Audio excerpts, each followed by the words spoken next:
I think I did well in my MHA video, plus these videos are so easy to make, only problem is finding the time to actually do them. So, what's next? Here we go, this seems like a good topic to cover. And with that, I guess we're on our anime bullshit again, so, who wanna talk about Demon Slayer?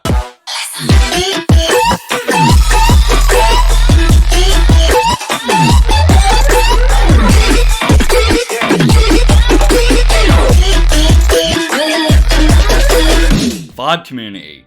What is good? So for this video, we're talking about anime once again, and no, this isn't going to be my top 5 anime list for 2019, neither is it going to be a video talking about everything wrong with Love Live. But we'll get to that when we get to that. Instead, this video is going to be focusing on an anime adaptation of a manga that has gotten a huge spike in popularity this year. So much so that it surpassed One Piece of all things in annual sales. And yes, we are talking about Demon Slayer Kimetsu no Yaiba, which initially aired on April 6, 2019. For those who do not know what KNY or Demon Slayer is, it's a manga which was written and illustrated by Koyoharu Gotoge for the Weekly Shonen Jump magazine in 2016. And like previously mentioned, it received an anime adaptation in April this year by Ufotable, and if that name isn't familiar, they're also the animation studio behind most notably Fate Zero and Fate Stay Night. And yeah, those two are pretty well received series. Anyways, the story of Demon Slayer goes as follows, and spoiler alert for those who haven't watched Demon Slayer before. It's basically about a guy named Tanjiro Kamado who comes home one day to find out that his whole family got bodied. His sister Nezuko Kamado is a demon now, however still miraculously retains human emotion which allows Tanjiro to live. A demon slayer and pillar named Giyu Tomioka attempts to decapitate Nezuko, but after a realization it leads Giyu to send Tanjiro to someone who will be able to train him to become a demon slayer. And so it's now Tanjiro's job to find out who is responsible for murdering his family.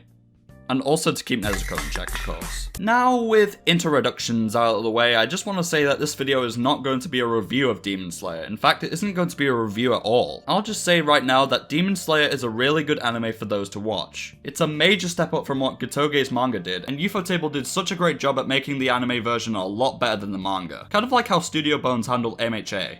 Almost flawlessly. So if my review for Demon Slayer itself is good, then what is this video supposed to be about? I mean, if you couldn't tell from the thumbnail or the title, well, guess what? LTA episode 3 called it wants its fandom critique back. So we're just gonna look on Twitter real quick and we're gonna search up Demon Slayer. We're just gonna have a quick peek. Let's see here.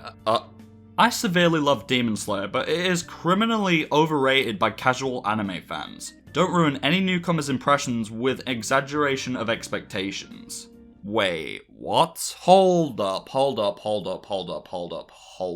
Listen, I know Heavenly is one to lie about shit nowadays, but is it really that bad that an anime has gotten the positive reception that it has? And so what if there was a lot of reception? That still means that the anime, and to some extent the manga, is getting what it deserves, right? It's overrated because the majority like the series. It's overrated because people treat it like it's the greatest anime of all time when it's not even close. Okay, now I sort of see where Heavenly is coming from. Doesn't mean I'm really on his side though, he's still a mad capper regardless, fuck Heavenly. Now I want to address something that I had said in the MHA video that still kind of holds up for Demon Slayer or any sort of community for that matter. The bad side of the community is always going to be the loudest and are always going to be the ones that get talked about frequently on your timeline. And this can usually make others not want to be part of that community, either because of cancel culture or whatever else they do. The only difference between Demon Slayer's community and MHA's community though is that Demon Slayer doesn't seem to have that many problems with the community. Like, at all. At least from what I've seen. And especially not when Demon Slayer started. You see, Demon Slayer started in April, however the community at that time was pretty tame, and there weren't as many people watching the anime as there are now, in all honesty. So yeah, not as many people were watching it or gushing about how the episodes looked or what they were hyped for. It was fairly tame. But as time went on and more episodes came out for Demon Slayer, it seemed that the popularity was gradually going up. I'd say it was around episode 19 when it started to peak. How convenient, allegedly one of the best episodes for Demon Slayer. I mean, I could be wrong about that. I'm human after all, not a demon. But it was around this time, about August, that it looked like Demon Slayer's popularity was about to spike up, and this led to some newer casual anime fans and those who haven't actually seen anime before, completely new to watching it, to actually start watching Demon Slayer. And since then it has allowed the manga to outsell the annual sales of One Piece. One Piece. I mean, that's an achievement all by itself, although I still highly doubt that it'll outsell One Piece's entire sales. I'm not saying it won't, Neither am I saying it will. Okay, cool, but what does this have to do with Demon Slayer's community, you may be asking? Well, remember when Heavenly said that people treat KNY like it's the best anime ever? He must have been referring to these newcomers, the ones new to Demon Slayer and the ones new to anime whose first anime was Demon Slayer. Now, personally, I have no problem with these people. They simply just want to show off their love for KNY. Also, artists are great, as always. Artists should always get the love they deserve. Their work is amazing. But all in all, these people are really just expressing the love they have for Demon Slayer. Kind of like how the Persona acts like fansite express the love for Persona. And if it's not hurting anyone, then there's no reason to have a problem. But even though those accounts and what they like are good and all, I don't really want to see them on my timeline like 24/7, if you know what I mean. Like, not to the point where seeing a tweet from them is an annoyance, which is probably why a select group of people in the Persona community don't really like fansite all that much. But then there are the ones who express their love for Demon Slayer, and it's a bit much to be completely honest. Demon Slayer over Code Geass. Jesus Christ, the reply to like ratio. Ugh. If there's more replies than likes, you know shit's going down. Tokyo Ghoul, Demon Slayer, having the best anime openings. Gurren's was pretty good, but Unravel in my personal opinion had the raw emotion that only few anime OPs actually deliver. So I wouldn't necessarily say that Gurren had the exact same feel. It has emotion, just not as much as something like Unravel, Asphyxia, or Catharsis. I honestly didn't feel anything from an O though. You hate to hear it, quite frankly. Fuck Route A. Good morning. I love Hashibara Inosuke from Demon Slayer Kimetsu no Yaiba so much that I'ma name my firstborn Hashibara Inosuke from Demon Slayer Kimetsu no Yaiba.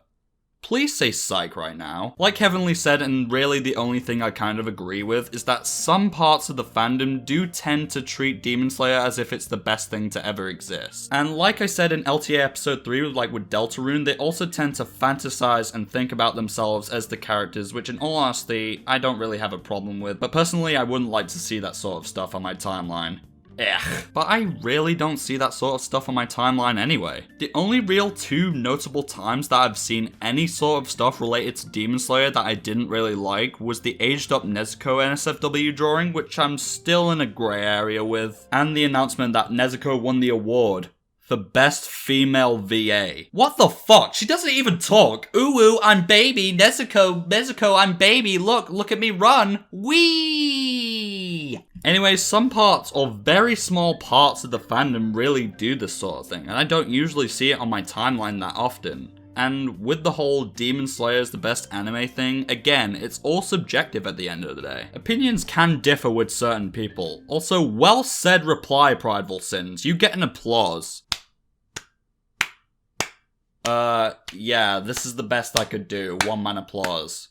You deserve it though. But honestly, Demon Slayer's fandom as a whole isn't that bad. There may be a bad side to it, sure, but every fandom has to have their bad sides. Everyone should know this by now, and if it's there, I don't see it, and I doubt you lot see it as often either. Unless you're a Demon Slayer fan, which I'm not really. Also no, Heavenly, it's not overrated. It's just getting the attention it deserves. Got it? You fucking capping ass bitch. To finish off this video, I talked to a KNY stan through Twitter DMs and asked him how he felt about KNY's anime adaptation, the fandom, and if he personally thought it was overrated or not. So yeah, that pretty much covers Demon Slayer. A good anime with a pretty decent fanbase and getting the attention it deserves. You love to see it. And hopefully through Demon Slayer, we can see some more people getting into anime. And it'll show them that there's more to just some show we need subtitles to understand. And if you happen to be new to anime and have only watched Demon Slayer, then